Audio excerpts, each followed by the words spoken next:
He's getting older. Bonerama! Oh, hit the follow button! But not wiser. Come with me if you want to live! This is The Lefty Show. Welcome, everybody, to The Lefty Show. I am your host, Lefty. Glad to be here with all of you today for episode number 85 of The Lefty Show. Today, Monday. Happy Monday, the 8th of September in the year of our spaghetti monster 2014. Welcome one, welcome all to The Lefty Show. Hope to put on a good show for you today. We got lots of things to talk about. It was an interesting weekend and an even more interesting Monday morning. Got a lot of things to talk about. The NFL, Ray Rice beating the crap out of his fiancee for no justifiable reason. We got video proof now, Ray. You're a bastard. As if we didn't know that already. Anyway, welcome on, welcome all to The Lefty Show. Hope to put on a great show for you today. Thank you to everybody that's been watching, liking, favoriting, subscribing on YouTube. YouTube.com/LeftyOX is where you can go to find the show. Thank you to everybody that's been sharing the show and helping the show grow by sharing it with friends, family, and coworkers. Say, hey, check out this show, because you can find it now wherever you get your podcasts, on your PC, your mobile device, tablet, wherever, Android, iOS, iTunes Store. It does not matter. Wherever you get your podcast, be sure to search The Lefty Show. Find us, subscribe to the feed, and download all the episodes that you want to listen to. They're great, I promise. Thank you to everybody that's been donating to the show. I'mRaising.com/643 Productions is where you can do that. And as always, you can follow me on Twitter at Lefty643. Just go to twitter.com/Lefty643. As I said, to kick off the show, we talked a couple weeks ago about NFL player Ray Rice, running back for the Baltimore Ravens, and an altercation in an Atlantic City hotel casino lobby that left his then fiance, unconscious. And it was reported, and Rice admitted that he had hit his girlfriend. She had fallen and then hit her head as a result of him punching her. Hit her head and then was knocked unconscious. And then we are all familiar with the video of Ray Rice dragging her unconscious body around the Atlantic City casino. And Ray Rice was charged with third-degree assault in the state of New Jersey, which, despite the third-degree moniker, because you get a third-degree burn. It's still bad, all right? I mean, you get a third-degree burn. It's like, oh, or wait, is first-degree bad or third? Damn it, I don't know which way it goes. Son of a bitch. Anyway, third degree is usually associated with, oh, that's the lesser of whatever. You don't want any part of second or first degree of whatever they got, whatever it is. I don't even care if third degree is actually worse than first degree burns. I don't want first degree burns because it sounds in my head like they're terrible and awful for you. But in the state of New Jersey, a third degree assault charge is still a felony. It is a very serious crime. The sovereign state of New Jersey, the king of New Jersey, or the legislature of New Jersey, said, hey, this is a pretty big deal. You can't just go around doing this. And we define assault. You can commit assault in these. I read the statute. There's 11 ways that the state of New Jersey defines assault. 11 specific things, because the law has to be specific in certain areas, very specific, because it needs to be, read and interpreted. And somebody needs to know how they're supposed to act. So the state of New Jersey defines assault in these 11 different ways. And then they go on to define the varying degrees. Fourth degree assault, the lowest degree, is, let's say number 2 and number 8 on this list. Third degree assault, it can be committed, you're charged or guilty of third degree assault if you're shown to do number 2, 3, 4, or 5, and number 7, but only if, somebody as a result has some serious bodily harm. Then second-degree assault and first-degree assault are all combinations of some of those lists. And third-degree assault, again, while it's the third degree and not second or first degree, it's still a pretty serious crime. Jail time is definitely recommended, and a fine of up to $15,000 is what I read. So it's not like it's it's one of those. It's not like disorderly conduct, because disorderly conduct is just a crap charge. It's nothing. It's just we needed to arrest you to remove you from a situation, and the charge we came up with is disorderly conduct. Good luck on us proving or showing what orderly is, and thus proving beyond a reasonable doubt that you were disorderly. It's just a way to you just throw people in the drunk tank. Disorderly conduct. Get out of here. Public drunkenness. Right? The DA would have to be a real boner to come after you for public drunkenness or disorderly conduct. Like, I'm going to bring justice to you for disorderly conduct. This isn't that. This isn't a get Ray Rice in the tank for a night, let him sober up, and then send him back home. He was indicted on a pretty damn serious charge. In fact, the only thing that kept him from second-degree assault is extreme disregard for the value of human life. As I read the statute, again, I'm not paid to read statutes. I'm not trained how to read and interpret them, but it seemed to me, given the wording in the state of New Jersey, if somebody wanted to show that he had extreme disregard for human life, he could be charged with second-degree assault, which would be a much serious crime, up to 10 years in prison as a result of that. So it was a serious charge. And before the trial could begin, Rice was offered a plea deal in which he would enter a diversionary program and the trial would not commence. There would be no further prosecution of him. So that's what Rice did. He entered this program after being charged with this felony.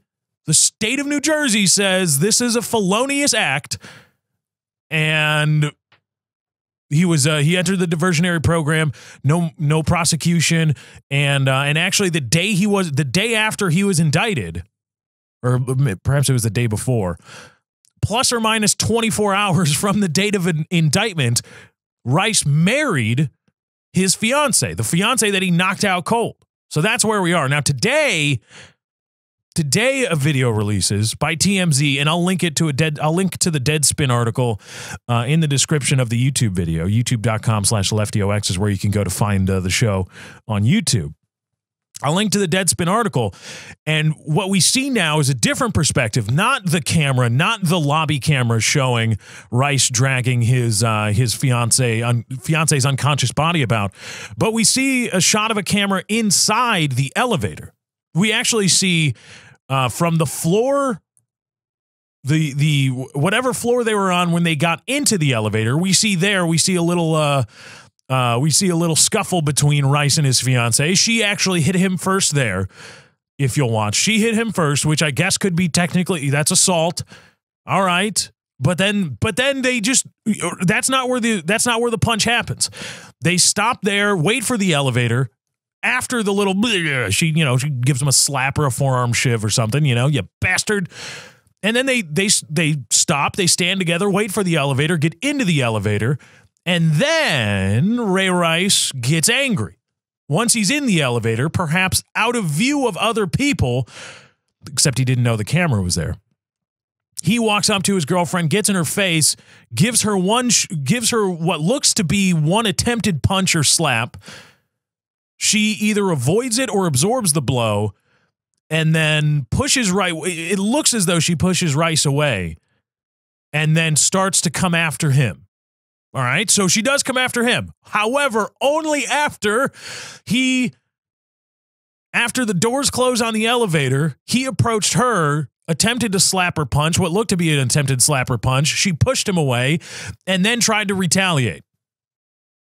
Then Rice comes with a left hook, and it connects, and she falls, hits her head on the railing, or on one of the railings going around the perimeter of the elevator, and is knocked unconscious. And then, if you're thinking in terms of a movie, that is where the lobby video would start of Ray Rice dragging her unconscious body about, like, oh, she's unconscious, I don't know what happened. So no, this wasn't like Ray Rice's attorney insinuated on sports radio. I have a last name of Diamondstein or Diamond Gold or something like that. Listen, okay? I don't want to be a stereotypical racial humor. You know, it's not my forte. It's not. I'm not clever enough to pull it off and not just be labeled a racist. You know, I can't make it funny. I'm not. But when your attorney's name, or when you are an attorney and you have the last name of Diamondstein, consider. Maybe you should consider a name change. I don't. Again, you can call yourself whatever you want, and that may be family heritage. I'm guessing what kind of family it is, but you know, there's a point. My point is this. My point is there's a point. There's a time where you are playing into the stereotype that other people have set about you and people like you. There's a point where you do that. All right. When you are the suburban white kid who buys the two double XL tall t-shirts and the saggy pants and the backwards hat, you're playing into that stereotype of suburban white kids rebelling against mommy and daddy. You're not helping your own cause. You say, I'm expressing myself, bro. Okay. You're also not doing anything to further the stereotype of what white suburban kids do when they want to rebel from society. Similarly, when you're a black guy walking around with your pants below your butt cheeks, again, there's a stereotype about your kind of people.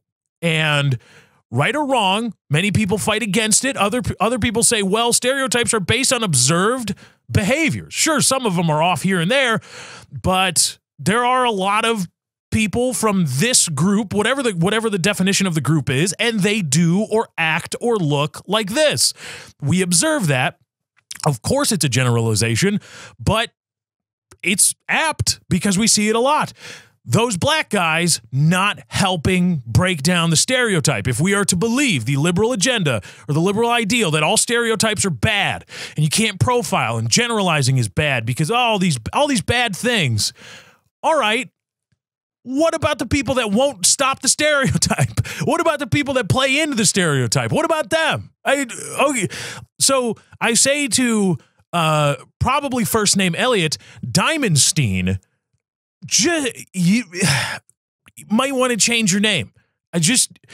Again, you're not doing much when you're an attorney, probably does some personal injury work. When you're an attorney, defense attorney that probably does personal injury work, and your last name is Diamondstein or Diamond Gold or whatever, Diamondberg, you need to, you're not helping your own cause. All right. Go be a florist or something. And then I got nothing to say. But when you go to law school, pass the bar, you get licensed and you're practicing and you have Diamondstein Goldberg and come on, man. There are a lot of well-meaning people out there who are like, no, stop that stereotype about us because we're not all blood-sucking attorneys. But then you're a blood-sucking attorney. You're not helping. You're not helping, and you should probably stop, explore other career paths, or perhaps a name change. So anyway, Ray Rice had his attorney go on sports radio and say, drenched in hypotheticals, right, to cover his own ass, to say, oh well, hypothetically, what if there was a videotape shot from inside the elevator in the casino that night or the hotel that night, and hypothetically it showed that Ray was the one getting hit repeatedly over and over. I mean, hypothetically, of course, this is the guy talking, and it was just hypothetical after hypothetical after hypothetical, clearly trying to insinuate, no, it's not a hypothetical. It got to the point where he was saying hypothetical enough that you go, there's got to be a reason he's saying hypothetical so much. It's probably because that's what he believes happened. And he tried to paint the picture that, what if it comes out and it shows Ray's getting slapped around by this girl and then he punches her and just hit harder? What does that do? What does that solve? What is that? Does that help anybody? Does that make anything better? No, it doesn't. That was his overall point. Well, now that's not what happened. Ray Rice is just a bastard. I'm just gonna, okay, you want to diss me in public while we're waiting for this, while we're walking to the elevator where some other people can see you disrespecting me. Well, now when we get into the elevator, now I got something for you. Now I'm gonna beat you. Now not even I'm going to defend myself if I'm provoked again. I'm just going to beat you. And that's what's going to happen. And you're not accepting my beating. Well, now I'm pulling out the big left hook and we're going to see what happens. Here you go. That's what Ray Rice is. That's what happened. And as I said before, I want to know what happened before. Now I know. Ray Rice, bastard, asswipe. Get off the team, get off the NFL, no more paychecks for you, no nothing. You are just a criminal. You're just a criminal. That's all you are. Again, and this is the problem that I hope I don't run into, and I hope other people who were skeptical even then don't run into now with the haha, see, told you so. It is perfectly reasonable for somebody originally, not now, I'm talking about weeks ago, months ago. It's perfectly reasonable and acceptable for somebody to look at that and go, you know what, I want to know what happened before. I mean, I know that he punched her. I'm not disputing that. But I want to know what happened before. Not that she asked for it, but perhaps there is, in some crazy way, a justifiable reason that Ray Rice punched her to the point of knocking her unconscious. And yes, there is a justifiable reason.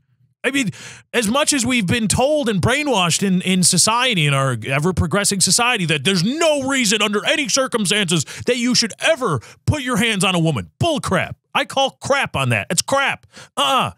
There are circumstances under which it is justifiable to hit a woman. Of course, there can't not be. It's completely Think about what society would be like if that were actually true, not only in the moral sense, but it was codified in law. There was no reason, no circumstances whatsoever under which you can put your hands on a woman, that you can be violent towards a woman. Imagine if that were codified in law. What would our society be like? What would that be like? We'd have a lot of female gangsters. And I'm not talking about the pants sagging. I'm talking about like gangster. Like Capo Regime, Don Felicia, gonna come get you because there's not anything you can do because there's no circumstances, none whatsoever, because that's what people say. And I'm gonna hold them to that. If you say there are no circumstances whatsoever in which you can do that, okay.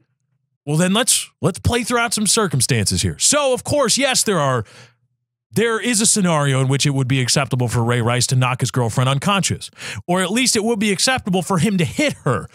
The unconscious results may have been, you want to talk about use of escalation of force, you want to talk about but there is a scenario in which it would be acceptable for Ray Rice to hit his fiancee.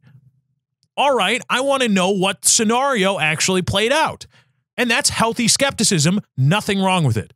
Not to say, I think she was asking for it. I think she wanted to get hit and blah, blah, blah, blah, blah, all these things. No, I want to know what happened. Because there is a scenario, at least one, in which, Ray Rice defended himself from this woman. He punched her. It's okay. There's at least one. I want to know how close we got to that. And as it turns out, we didn't. We didn't get any close to it at all. It was Ray Rice just, oh, you want to disrespect me in public, huh? Well, wait until I get you in this elevator. Now I'm just going to beat the crap out of you. Now I'm just going to do that. And it was unreasonable for people to assume that before. Now we've got evidence. We've got proof. Okay, now we know. Not justifiable at all, in any way, shape, or form. My question is this, and I put this not to the NFL. I don't want, who cares about the NFL? A lot of people are talking today, you'll probably see it, sports pundits and whatever, saying, oh, well, look at what is the NFL going to do about this? What is Roger Goodell going to do about this? What does this mean about Roger Goodell and how he treated women's rights issues or domestic violence issues, all this crap? This is not, no. This has, as I said before, the people that look to the NFL to bring closure to Janae Rice, the victim, are completely looking in the wrong place because, okay, Ray Rice doesn't get to play. He doesn't get 2 game checks. All right. Or 6 game checks. Screw it. A year suspension. He doesn't get a year of game checks. He's still a multi-millionaire. He still has many millions coming his way. That's not going to do anything. And to act as though that would somehow be justice. Somehow that would make whole the actual victim here, which is Ray Rice's now wife, then fiance, is completely unreasonable. You're just trying to make yourself feel better about your hatred of Ray Rice because he is now undoubtedly a woman beater, or a beater of people, a batterist, an assaultist. You're just trying to make yourself feel better when you go to the NFL for justice. I want to know this. Because you can talk about all you want about how did the NFL really see this tape? Is this what they saw? Because there was kind of an insinuation that they, especially when talking about the leniency of the punishment, only 2 games for Ray Rice from the NFL, the suspension handed down. There was an insinuation by Roger Goodell, and indeed the vibes that NFL reporters were getting from their league branded sources were saying there's video that we've seen that Roger Goodell saw that all of you haven't seen. And that was weeks ago. Oh, I just dropped I was emoting and I knocked over my legal pad that I keep all my notes on. It's okay. I don't need it anymore. I'm just kidding. I do. No, I don't. Yes, I do. Okay, hold on. Bitch. I need more desk space. So that was the line weeks ago that Roger Goodell's seen what you guys haven't. Now, the NFL today, Monday, put out a statement saying, well, we didn't see this. We had no idea that this video existed until today. We didn't see anything like this when we handed out a suspension to Ray Rice. And that has left a lot of NFL reporters, big names, Adam Schefter, Peter King, all that, a lot of people that undoubtedly hold water and carry water for the NFL, left them in the lurch looking like idiots or liars. Somebody's lying. We don't know about who saw what. My point is this, though. My point in bringing that up is this. The NFL may or may not have seen this video.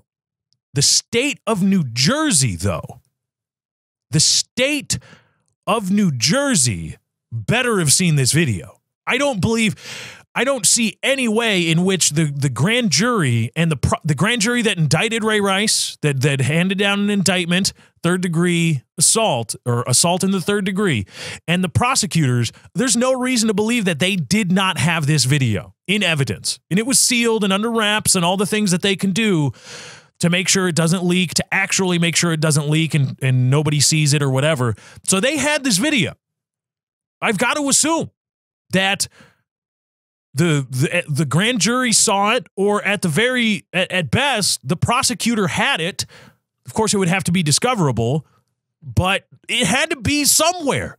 Somebody associated with either the arrest or the prosecution of Ray Rice had to see this video. Not the NFL. I don't care about the NFL.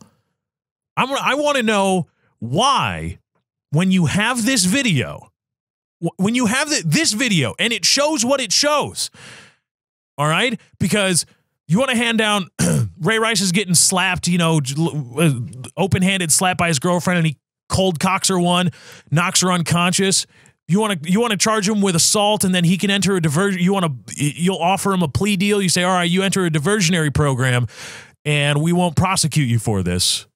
We won't prosecute you any further. You want to do that, okay? But when the video shows this, which is not that, when the video shows Ray Rice, oh, you want to hit me in public? Wait until I get you in this elevator, and now I'm going to show you my right and my left. When you show that, why? I want to know. I want to know actual justice. I don't screw the NFL and screw all the pundits talking about the NFL and what matters here. I want to know why the prosecutor didn't press full charges. Why the prosecutor didn't move forward when he had this slam dunk evidence. Why not? I mean, this is a guy. This isn't it was self-defense. Should he have punched her that hard? I don't know. This was a guy, just know I'm going to punch you. I don't like what you did to me, 50 feet and 2 floors ago. So now I'm just going to cold cock you twice, or I tried to cold cock you twice. And once I'm going to connect and your head's going to hit this bar. And you're going to be knocked unconscious.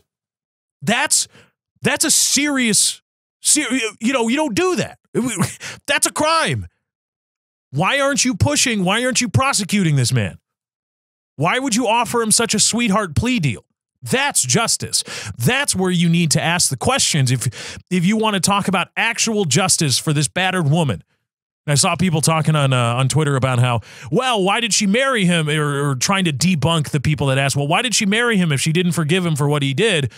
And a women's rights activist was saying, or a domestic violence activist was saying, well, she probably fears for her life. And was fearing for her life when she married Ray Rice and was coerced or intimidated into marrying him. And my response then is, well, if that's the level of, if that's how devious Ray Rice really is, I won't disagree. Okay, fine. Let's assume that now. Why do you care what the NFL does to him? Shouldn't you be going to the prosecutor and saying, hey, what the hell was that? You had him cold. You've seen this video. Whether Roger Goodell's seen it, nobody knows. You've seen this video. Why did you not, push for second-degree assault? And why did you not press forward with the prosecution? Because here's a guy that actually did what the statute says you're not supposed to do, and you got him cold. Put him in jail. Tough on crime, right? Tough on crime, your tough on crime platform that you ran on. Of course you did, because you're a prosecutor. All right. So you're tough on crime, except when it's Ray Rice. I want to know why justice wasn't served. Actual legal justice wasn't served. You've got mens rea, you've got actus rea. Boom. Get him. Why not? I couldn't care less about what the NFL does. But on the NFL front, apparently under the collective bargaining agreement, there is nothing Roger Goodell can do as far as punishing Ray Rice further, because no matter what I say, people are still going to care what happens to Ray Rice, the football player, not Ray Rice, the guy who off the football field beat the crap out of his fiancee. People still care about punishing Ray Rice in a football sense rather than punishing Ray Rice in a legal sense, which I don't know how to wrap my brain around. But if you're looking for some football justice as a stand-in, as analog to actual justice, I'm reading reports on Twitter that NFL insiders are telling reporters that the Baltimore Ravens are apparently looking into cutting Ray Rice, just letting him go off the team. I don't know how much he has left on his contract, how much of it is guaranteed, but they're looking into just cutting him from the team, letting him go, releasing him. And the word is that no other team in their right mind would touch him, at least for the rest of the 2014 season, or the season that begins in 2014, the 2014-2015 season. Nobody would touch him because he's radioactive to the nth degree, and there would just be a PR nightmare, even if Ray Rice, who is a valuable NFL commodity, would be released, and you see him on the scrap heap, and you say, oh, kick the tires on that. the PR, the negative PR associated with that would not be worthwhile. So, despite the 2-game suspension, despite the lack of teeth on the NFL actual punishment to Ray Rice, the public opinion punishment, the punishment levied and wrought by the public opinion, by people that would be outraged at Ray Rice taking the field after seeing this video, after seeing proof of what happened, seeing before, during, and after. Now we've seen it. And NFL, Ray Rice is going to take the field? And the Baltimore Ravens actually made Janae Rice say that she was sorry for the role she played in what happened? What? No way he can take the field. No way Ray Rice should take the field for the Baltimore Ravens. He should be suspended indefinitely from the team pending review and then subsequently released. No more practices.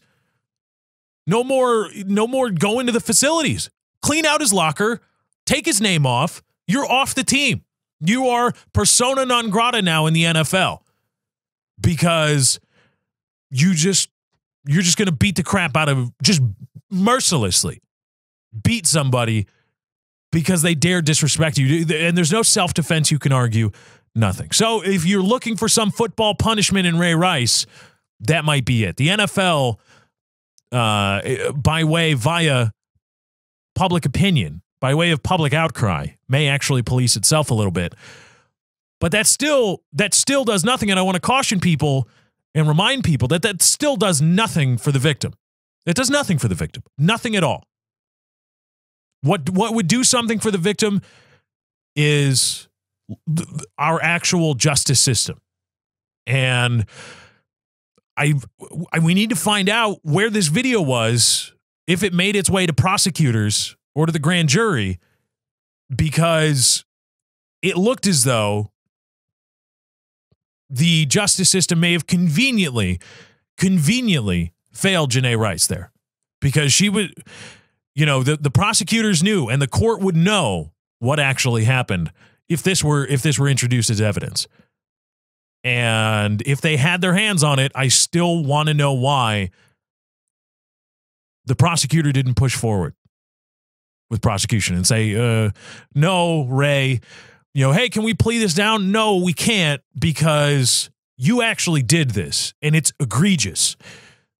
Again, it's not like you were just in a slap fight and you happen to hit harder and all right, we're going to let you go, but a little, we got a little something for the effort. We got to get a little something for the effort. No, Ray, you did this and it's absolutely awful and atrocious, and we are going to punish you like the criminal that you are, because this was a criminal act and we don't condone this, your celebrity and financial status notwithstanding. In other news, in other sports news, actually, I'm going to find this here. The owner of the Atlanta Hawks. Let's see if I can find this on the Deadspins.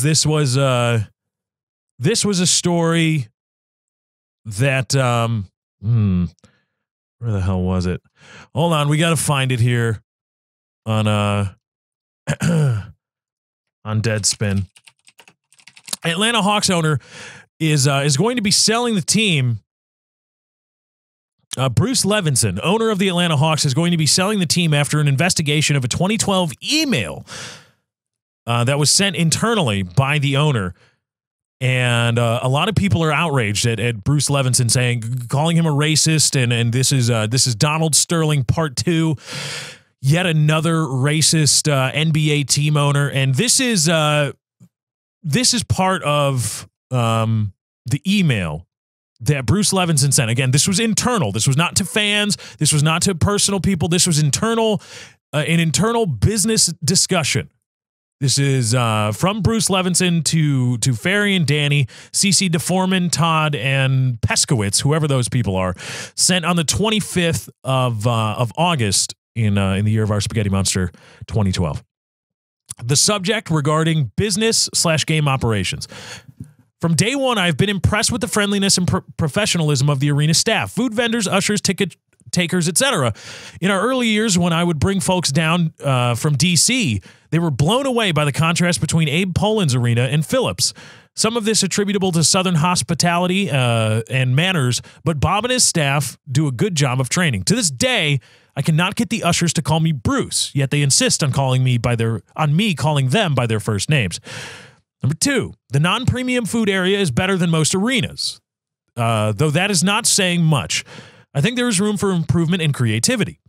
Levy is our food vendor, so we don't have much control, but they have been good partners. I have wished we had some iconic offering like Boog's Barbecue at the baseball stadium in Baltimore. Number 3, our new restaurant, Red, just opened, so too early for me to give you my thoughts. Number 4, regarding game ops, I need to start with some background. For the first couple of years we owned the team, I didn't much focus on game ops. Then one day a light bulb went off. When digging into why our season ticket base is so small, I was told it is because we can't get 35 to 55-year-old white males and corporations to buy season tickets, and they are the primary demo for season tickets around the league. When I pushed further, folks generally shrugged their shoulders. Then I start looking around our arena during games and notice the following. It's 70% black. The cheerleaders are black. The music is hip-hop. At the bars, it's 90% black. There are a few fathers and sons at the games. And we are doing after-game concerts to attract more fans, and the concerts are either hip-hop or gospel. Then I start looking around at other arenas. It is completely different. Even D.C., with its affluent black community, never has more than 15% black attendance. Before we bought the Hawks, and for those couple of years immediately after, in an effort to make the arena look full, at the NBA's urging, thousands and thousands of tickets were being given away, predominantly in the black community, adding to the overwhelming black audience. My theory is that the black crowd scared away the whites, and there are simply not enough affluent black fans to buy a significant season ticket base. Please don't get me wrong. There was nothing threatening going on in the arena back then. I never felt uncomfortable, but I think Southern whites simply are not comfortable with being in an arena or at a bar where they were in the minority. On fan sites, I would read comments about how dangerous it is around Phillips, yet in our 9 years, I don't know of a mugging or even a pickpocket incident. This was just racist garbage. When I hear some people saying the arena is in the wrong place, I think it is code for there are too many blacks at the games. And he goes on to talk more and more about basketball operations and things they can do to increase their season ticket base. And this is the catalyst for outrage at Bruce Levinson, saying, "Oh, look at this. This is even worse than Donald Sterling because he's saying his fan base is too black and he wants more white fans and all these things, and he's such a racist. How is he such a racist? How could the NBA condone yet another racist NBA team owner?" And it's clearly a product of our outraged society where it pays to be outraged at something. It pays to be able to label somebody as a racist or as a bigot or a misogynist or anything. Anti-Semitic, whatever. It pays to do that. You get your money, you get your bones, you get Twitter followers, you get page hits, you drive click-through, you do all these things when you can say, hey, somebody, that guy's a racist. Do you see that? This guy's racist. This is marketing talk. Because when people read this, they see a racist manifesto because they want to see a racist manifesto. I, on the other hand, see an owner talking about marketing his team because his research tells him that despite people showing up to games, the best way to make money long-term is to sell season tickets, which, because you make money not selling something for $50 once and then hoping they come back to spend another $50. You make money getting somebody to pay $40, but guaranteeing that they pay $40 over and over and over and over again. That's season tickets. That is what drives, that insulates you from your team being bad, your arena being awful, your team sucking, and people don't want to go see suck, and so they don't buy tickets on the day of the game or a few days before or on the secondary markets to come see stuff, or parking gets too expensive. It insulates you from a lot of volatility in regards to putting on, being in the business of that business of entertainment. It insulates you a bit from it. You want to sell season tickets if you own a team. Season tickets, probably they make you a lot of money, and they're good, safe income, good, safe revenue stream for the team outside of advertising and all the things that go with that, revenue sharing from the league, and that's marketing. This is a guy, the research says, well, we need more season tickets. So he says, okay, well, who buys season tickets? Who buys? And that's a reasonable question. Marketing.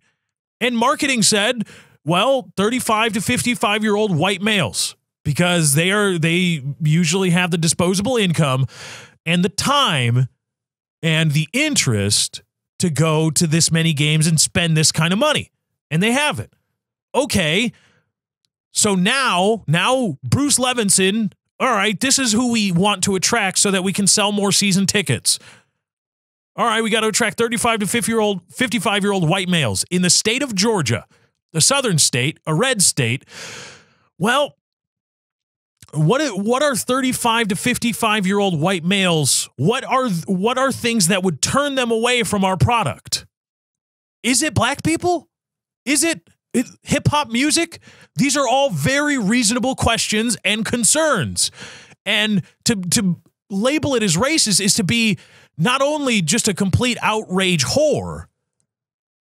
Look at me being outraged. Look at me being outraged, all these things. It's also completely naive.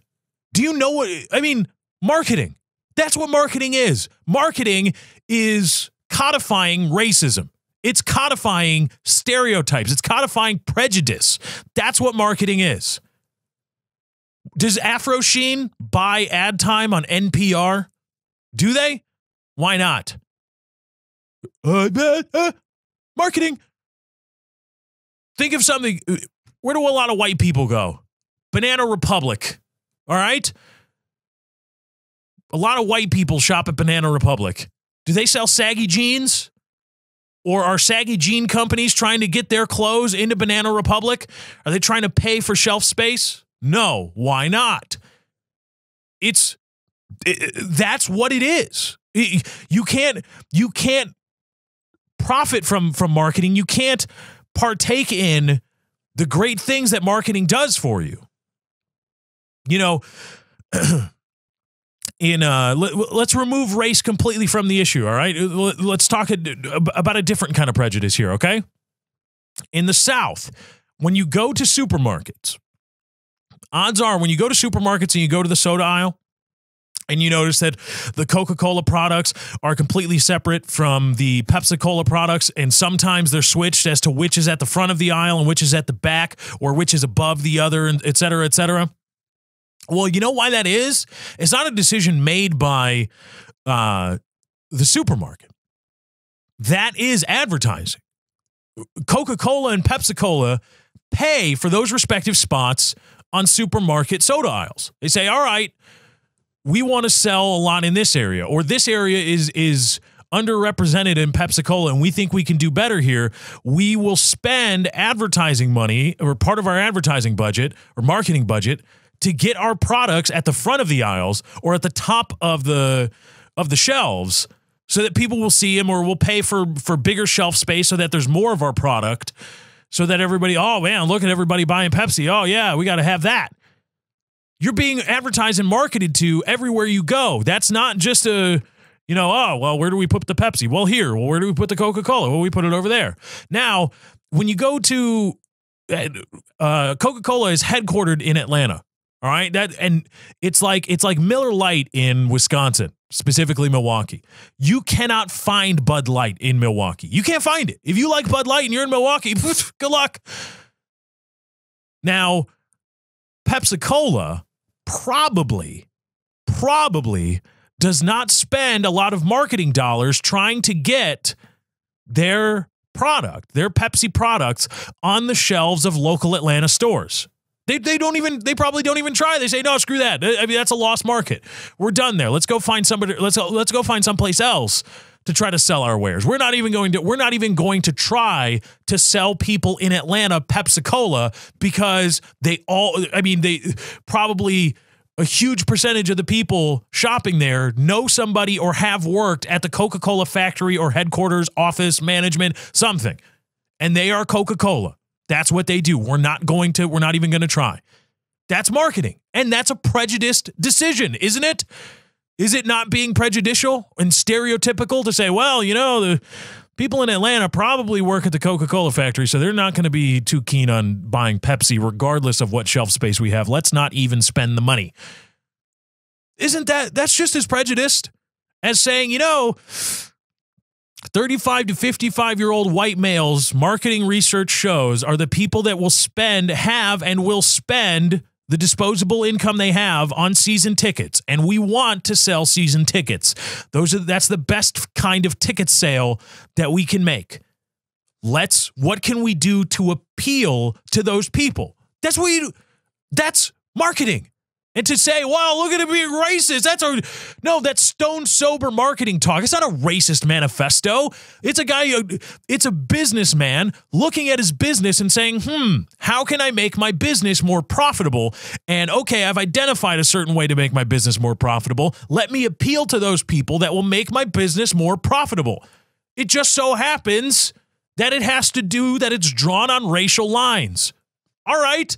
You want to be mad at anybody. If you want to be mad at anybody about this, if you want to be mad at anybody about the reality that is prejudicial, stereotypical marketing and advertising, if you want to be mad at anybody about that, be mad at humanity.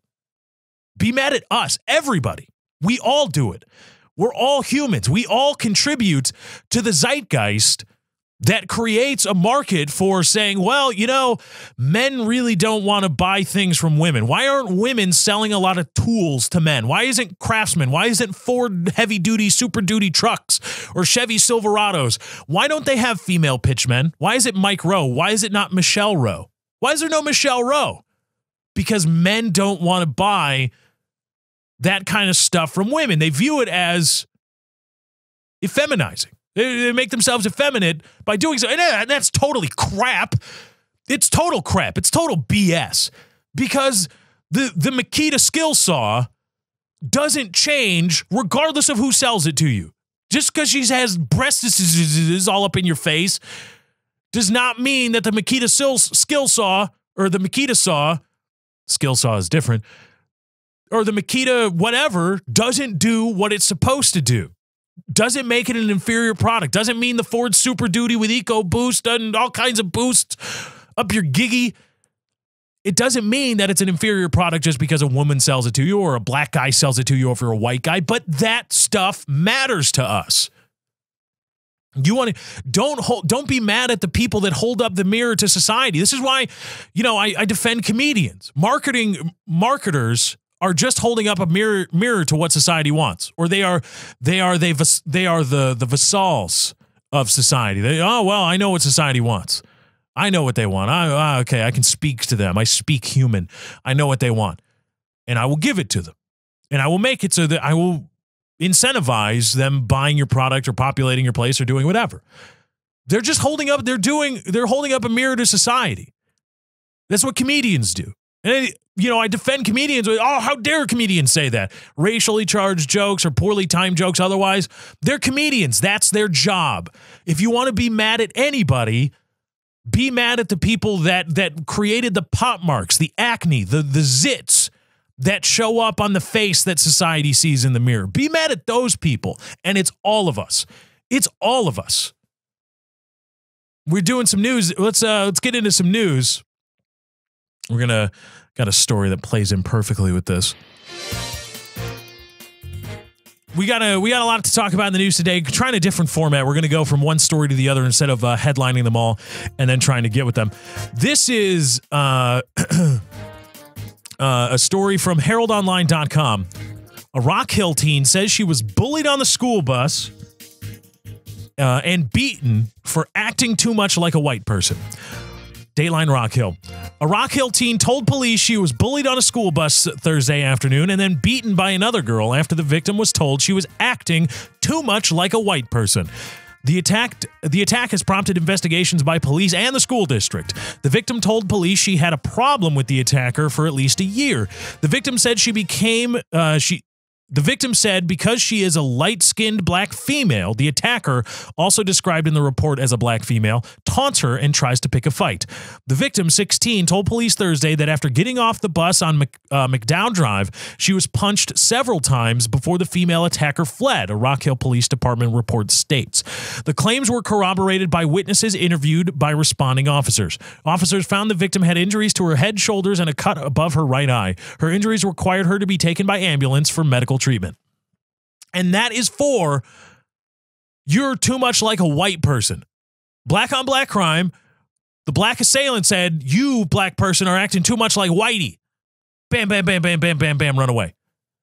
That's what society does. That is what creates the market for, go pick up a copy of Jet magazine on any newsstand. If there are still newsstands, I'm sure they have a website. Go look at the banner ads they have. Go look at who's buying ad space in Jet magazine or on BET or in any place like that. Look who's buying ad time there. Are they buying a lot of ad time in Home and Garden? Are they buying a lot of ad time in what's a thing white people like a lot? Guns and Ammunition? Are they buying a lot of ad time there? No, because it would be irresponsible of them to try to market to people who are not interested in whatever they're selling, which are geared towards black people or certain minorities. So they market wherever they need to. They market, oh yeah, right here. So and that's just marketing holding up the mirror to society, showing, hey, you do things because you make decisions based on racial lines. You all do. Everybody does. Black people make decisions based on racial lines all the time. All the time. Just like the black girl who said, hey, you know what? I'm just going to beat the crap out of you because you're acting too much like a white person. You got to be black, stay black, be proud, this and that. Everybody does it. Polacks off the boat, they congregate together. The Irish at the turn of the century, 2 centuries ago, getting off the boat and they all congregated together. That's why there's a Ukrainian village in Chicago. Why is it? It's actually called Ukrainian Village. That's why there's Little Italies. That's why there's Chinatown. People make decisions based all the time on racial lines. But we all kind of want to pretend that we don't make racially charged decisions all the time. We all do. It's okay. Either if you're going to be mad at somebody for making a racially charged decision out in the open, then you better not ever make a decision based on race, ethnicity, something. You better never ever be prejudicial. Are you? Of course not. We're all prejudicial. We just don't like seeing it out in front. We're like, oh, that doesn't happen. Am I right, guys? Am I right? High fives all around. We don't do that. We're not Bruce Levinson. We don't do any of that crap.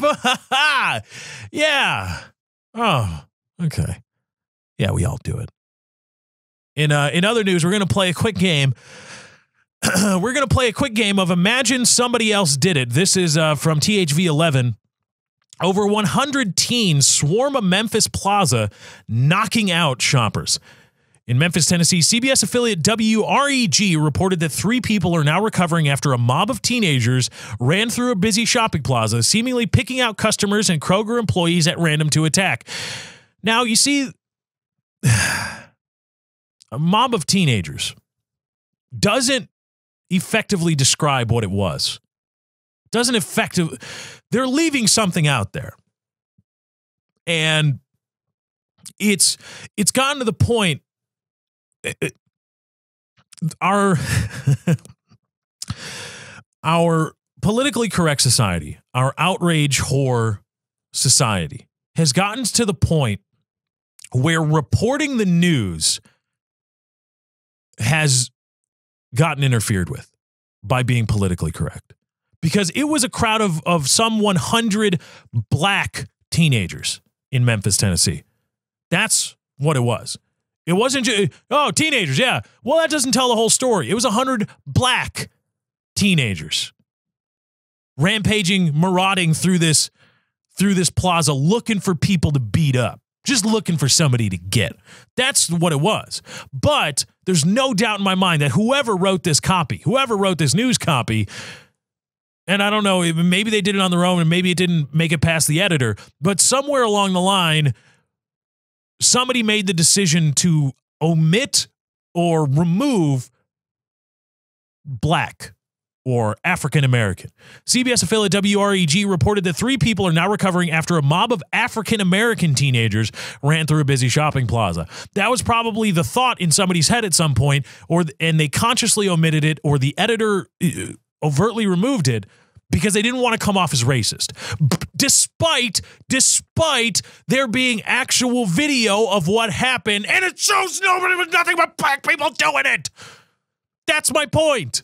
We all like to pretend that, we got to be politically correct because we can't appear to be racist. Let's all pretend that these people weren't black so that we don't appear racist. They were black. That's a fact. That's a fact, Jack. But now your reporting of news is compromised because not reporting on the race of the assailants is compromising search efforts. It's compromising news. The entire point of the news. Here it is. Here's what's going on, so you can be mindful of it, so you can have something to say, so you can do something, or if need be, protect yourself. That's what the news is supposed to do. But when you consciously omit, for the purposes of not offending people whose job it is to be outraged at you, when you consciously omit facts, the fact that this group of marauding teenagers was primarily, if not all, African American or black, you are compromising your reporting efforts. You are compromising the ability of other people to protect themselves from this. Because now you see a group of 100 teenagers, you just go, I'm scared.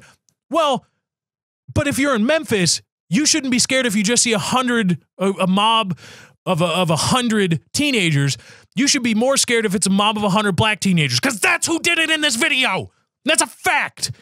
But we pretend these facts don't exist because, we can't offend people. It's bullshit. It's absolute bullshit. You can't talk about marketing because it's racist. You can't report factually what was going on here because that might be racist. That's how bad it has gotten. That's how bad it's gotten. All right, there's a video here that I want to play. I got to refresh the page here. Please don't play an ad. You're going to play an ad, aren't you? I know you're going to play an ad. All right, I'm going to play the audio of the video because there's video of this cell phone shot. Okay, and just listen, people. Please put your phones in landscape when you're filming. When you're filming something, when you're filming Officer Go F Yourself, when you're filming the riots in Ferguson after a grand jury doesn't hand down an indictment against the officer, because there's going to be riots when that happens. And I know it's going to happen, despite now there's two white construction workers who are completely removed from any affiliation with the victim or the officer, saying that that Mike Brown had his hands up when the officer began to fire on him. When you're filming all these things, when you're filming the riots, a band of marauding black teenagers in Memphis, please, for the love of God, put your phones in landscape. Portrait mode is the bane of everybody's existence. It's awful. It's absolutely awful. With that, let's get to the video. Here it is. You'll hear the audio though. And the some people will say, well, only of the 3 victims, 2 were black. Listen to what at the beginning this girl says, if you can. Here it is. In my job, don't even lie. Okay, what did she just say? Can I again, I don't understand. I don't know what she's saying. Okay, so she may be saying things throughout the video that I just can't understand. It may be bad mic quality, and there's a dialect of English that I got nothing. I got nothing for you here, so I'm sorry if I miss anything.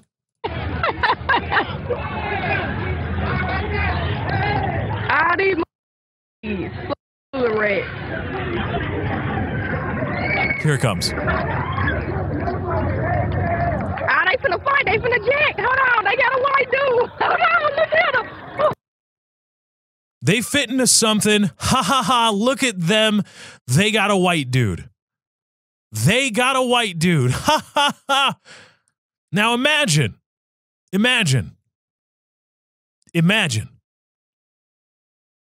Somebody else did it. And imagine this band of marauding teenagers were all white. All white. And the cracker-ass yokel doing the filming in portrait mode because he's also likewise an idiot and not caring about good video quality. He says, man, look at them. They got damn a Negro. Look at that. They got him. Oh, man, look at these guys. They fitting to fight. They fitting to throw down, man. Look at that. They got damn a Negro. Look at that. Ha, ha, ha, damn. Imagine that's the video. Okay? Because I believe that would be fairly representative of what has transpired thus far in the actual video. But imagine that it's cracker-ass white guys. Marauding band of cracker-ass whitey and some white yokel filming. Oh, look at that, man. They got themselves a black man.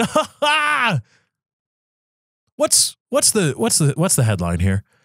Is it black teens or excuse me, is it just, oh, these bad, evil teenagers?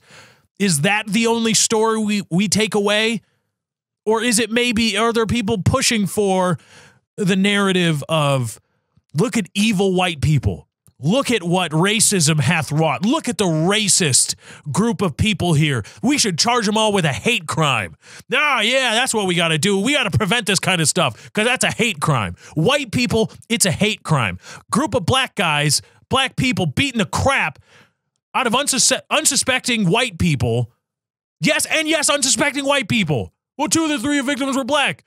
But one of them was white, and the other one, whom they're showing in the video now, obviously wasn't counted because the white guy they count was the Kroger employee. Bunch of white guys do it, racist, hate crimes. Black guys do it. Oh, it's a band of teenagers out for no good, beating people indiscriminately. That and we will consciously omit or remove factual reporting of the composition of the group of marauding teenagers because we don't want to appear racist. That's how far we've gone in the politically correct society. And it's sickening because we are subjugating news reporting in favor of not being racist, not being prejudicial, not being anything, not being anti-PC, not being pro-rape, not being anything like that.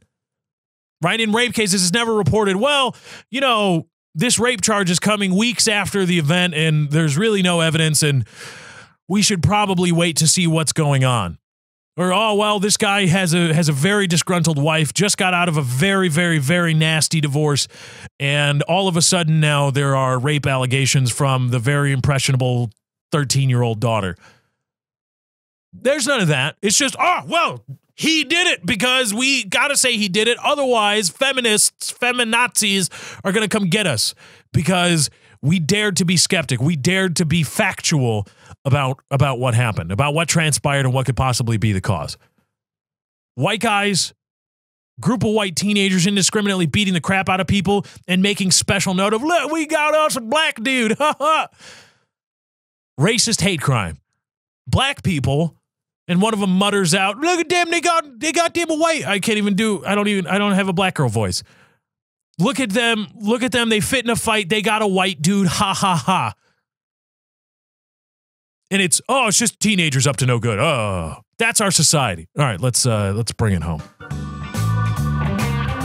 Another great episode of The Lefty Show. I thank you all for joining. I had a great time putting on the show for you. I hope you had a great time listening. Thanks to everybody for watching, liking, favoriting, subscribing on YouTube. YouTube.com/LeftyOX is where you can find the show. Thank you to everybody that's been sharing the show, helping the show grow, sharing it with friends, family, and coworkers. It works. Try it out. Trust me. You can find the show wherever you get your podcasts, on your PC, mobile device, Android, iTunes, iOS, wherever you go. Just search The Lefty Show. You'll be able to find us. Be sure to hit the subscribe to the feed and download the episodes at your leisure. Thank you to everybody that's been following me on Twitter at Lefty643 or Twitter.com/Lefty643 is where you can do that. If you want to donate to the show, help out, you can do that. Head on over to imraising.com/643 Productions. There's a link in the description. Anyway, guys, that's my time. I got to get out of here. Thank you for joining. I hope you enjoyed. I'll catch you next time. I'm out. Bye.